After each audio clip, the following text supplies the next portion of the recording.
नमस्ते, हेलो सबैहरूलाई।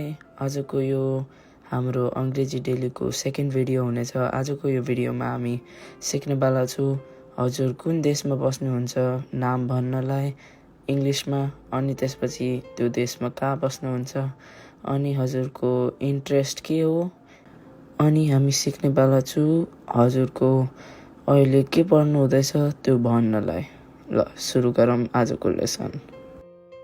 हजुरहरूले हिजोको लेसन हेर्छ छैन भनेपछि त्यो भिडियोलाई जरुर हेरिदिनु होला, बिकज त्यो भिडियोमा हामीले सिक्ने धेरै कुरा छन् अनि त्यो भिडियोको कन्टिन्यू गर्छौँ हामीहरू त्यही भिडियोबाट अलि अझै बोल्ने। ल सुरु गरौँ है त।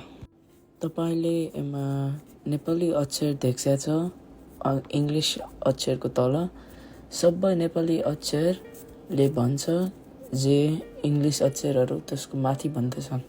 जसरी हजुरले पहिलो हेरे भने म नेपालबाट हुँ भनेको छ, त्यो भने इङ्ग्लिसमा आई एम फ्रम नेपाल हुन्छ, जो उसको माथि छ। अनि अब हजुरलाई नेपालमा कहाँ भन्नु छ भन्दाखेरि म काठमाडौँबाट हुँ भन्नलाई उसको माथि हेर्छ छ आई लिभ इन काठमाडौँ भन्ने, जो सेकेन्डवाला हो दोस्रो इङ्ग्लिस सेन्टेन्स। अनि त्यसपछि हजुरले मलाई गाना गाउन मनपर्छ या मलाई गीत गाउन मनपर्छ भन्नलाई आई लाइक सिङ्गिङ भन्ने हो। हजुरलाई अरू केही मन पर्यो भने हजुरले त्यसलाई भनिदिने। त्यो कसरी भन्ने भने आई लाइक, अब हजुरलाई फुटबल मनपर्छ भन्ने आई लाइक फुटबल भन्ने, नत्र आई लाइक डान्सिङ भन्ने, जसलाई नाच्न मनपर्छ त्यस्तै वर्डहरू भन्ने। अब हजुरले मलाई अहिले म अङ्ग्रेजी सिक्दैछु भन्नलाई आई एम लर्निङ इङ्ग्लिस भन्ने, मैले त्यसको तल राखिदिएको छु। तर मैले इङ्ग्लिसमा इङ्ग्लिस लेख्नलाई मैले इङ्ग्लिस ह्यान्ड राइटिङले इङ्ग्लिस लेखिदिएँ त्यहाँनिर।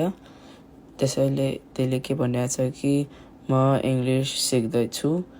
अब त्यसको ठ्याक्क माथि हजुरले देख्नुहुन्छ इङ्ग्लिसमा लेखेको छ त्यो भने आई एम लर्निङ इङ्ग्लिस। म इङ्ग्लिस सिक्दैछु भन्नलाई आई एम लर्निङ इङ्ग्लिस भन्ने। सजिलो हजुरले यस्तो भन्न सकिन्छ। हिजोको लेसनसँग हजुरले मिलायो भने यस्तो सजिलो गरेर हजुरले आफ्नो अर्को मान्छेलाई जानकारी या चिनचान हुन्छ। कमेन्टमा लेखिदिनु होला तपाईँलाई के सिक्नु छ। आजको लागि यति, अब अर्को दिन भेटौँला, बाई।